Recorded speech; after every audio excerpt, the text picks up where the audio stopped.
Hi, Erasmus users. I'm really excited to show you our new time change request feature, which will allow you to set up your session notes so that users who are not able to update their own times have to request from a manager level user a time change on their session note. So first, I'm going to kind of walk you guys through how to set this up, and then we'll see what it looks like in action. So to set up your notes, the first thing you're going to do is go to settings, and then we're going to go to templates, and then we're going to go into a note. I have this direct one-to-one session note set up to be able to do time change requests for any user that does not have the permission to change their times. Now, there's a few things to point out here. Number one, you'll need to make sure that you include the start time and the finish time within the note itself. You'll access that here through dynamic fields.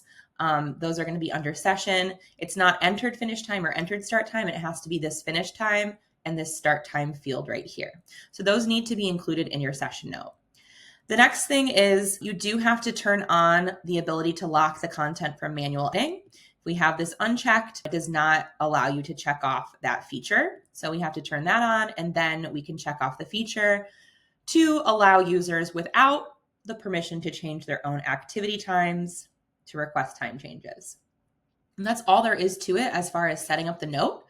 One thing you also need to keep in mind is that for the users that you want to use time change requests, you will have to disable their permission to change their own activities. So let's do that really quickly.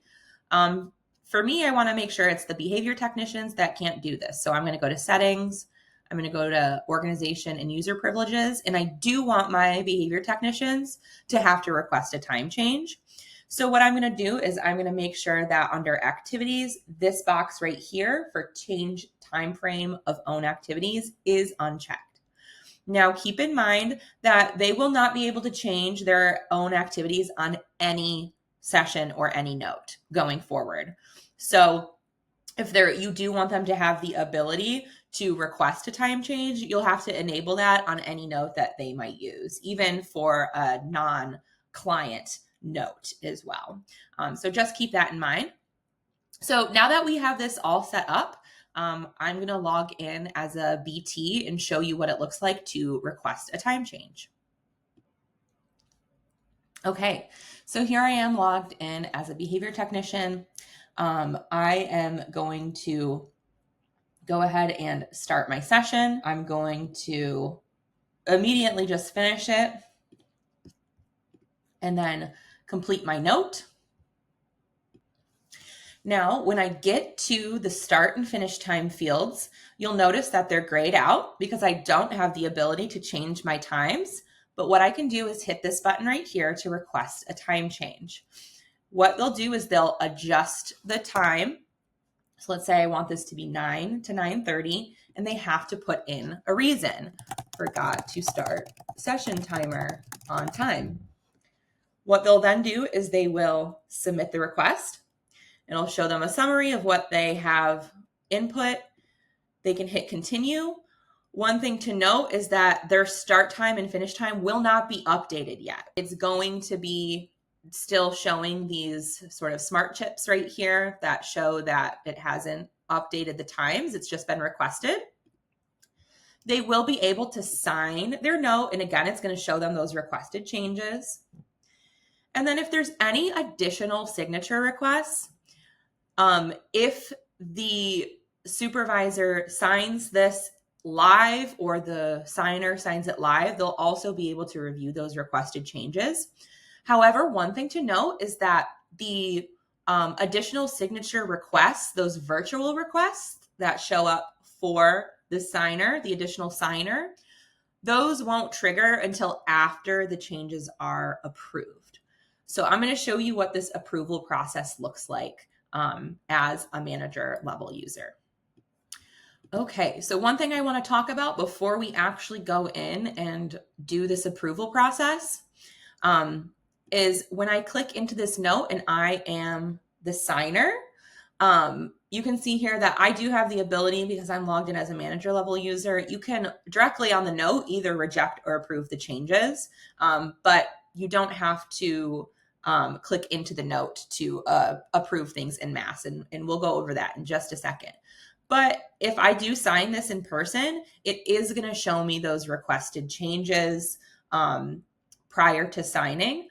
So if I do sign that in person, but again, if I want to do this virtually, my request to sign it is not going to trigger until everything is been approved. But you can go in, and if you know that there's a signature request, you can sign off on that. So I'll just go ahead and I will complete this signature request. And then we're going to talk about how manager levels can manage this process. Manager level users can go ahead and manage this process. So approvals can, of course, be done from the client's history tab, but the most efficient way is going to be from your activities reporting. So keep in mind that this is something that's only available for our premium and enterprise users. If you don't have premium or enterprise, that's okay. You'll just have to do it client by client through their history. Now, there's a few things that you'll need to have set up on your activities reporting tab. First thing is go to your status filter, and we're going to filter for all activities that have a status of pending review. So that's the first thing. The other thing is we're going to want to set up our table columns to include all of the change request information. You'll also want to make sure you have those original start and end times set up as well, just so you can review what was the original versus what is the new. And you can choose whatever other columns you want to see as well. So I'm going to click submit here. And now I can see that I have my original start and end time, and then I have the new requested start and end time, as well as the change request reason. So I can hover over this and see the entire reason. Now, if I had multiple here, if I were to just check this box at the top, it would check off everything and I could select approve. However, what I can do to reject a change request is click directly into that. If I want to review the actual note, review all of the other pieces, and what I'll do is I'll hit reject in this circumstance, and I'm just going to put test here as the reason and click submit. So this is now a rejected change request. And one thing that I can also do here through my filters is I can add in a filter for any change requests that have a rejection. And so that will filter for all of my requests that are rejected.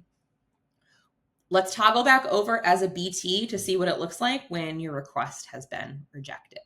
Now I'm logged in as Richie, and one thing to note here is that I get a notification if my request has been rejected. So I can click on my action here and I can go directly into that note that has been rejected. So what you have to do in order to get it approved is you'll have to submit a new request. And you'll then have to adjust those to the original times, or perhaps, the session was really only 5 minutes long or whatever. And then you'll add a new reason. So this is the actual times the session occurred. And you will have to submit a new request, and then it's going to go back into the request queue and go back into that pending changes status. So again, I'm going to go in and I'm going to submit this new request, and we're going to see what this now looks like for a manager level user. Okay, so going back to reporting and activities, I'm going to clear my filters here. And one thing I'm actually going to do is I am going to save this filter view so that I can always have a quick setup for pending review. So I'm going to save my current view, and I'm going to call this pending time requests, make it visible to everyone, and click save. So that's a little tip. Another thing that I just want to point out here is that when a user submits a time change request, there will be no notification. It will simply go into this status, and you will need to use this workflow of coming into your activities reporting, either specifically for a client or globally across clients, to review all of these pending requests. Now you can see this is a new request that has been submitted, so I don't see my original change rejection here, but I can go in and, okay, now the times are right, so I can go ahead and do this in bulk and hit approve here, or go into the note and approve it. I'm just going to approve it right here. And now that falls off of my pending review list. If I remove that filter, we can see that this note is now ready to be sent to Lumery. I do have this, I'm demoing this with an integration so that people who have an integration can see what this looks like. If you don't have an integration, it's just going to be incomplete status and you'll be done with the process. So again, this is what it looks like once those changes are approved. Another thing that I do just want to point out is that we also have a filter so that you can see even any note that has been completed, has been sent over to Lumery. If you filter to any activity that has a change request, you can see, a summary of every single activity that has had a change request submitted on it. So you can see, who are my users who are submitting change requests the most? Is it, with a particular client over and over again, or whatever that might be, or a particular user. So that's another feature. And, you can also, again, save this as a specific view and call it, change request reviews and hit save. Then you'll have those various different views that you can use to manage this process for your organization. And that's pretty much all there is to it. We'll have some articles on the knowledge base as well to help guide you step by step through this process.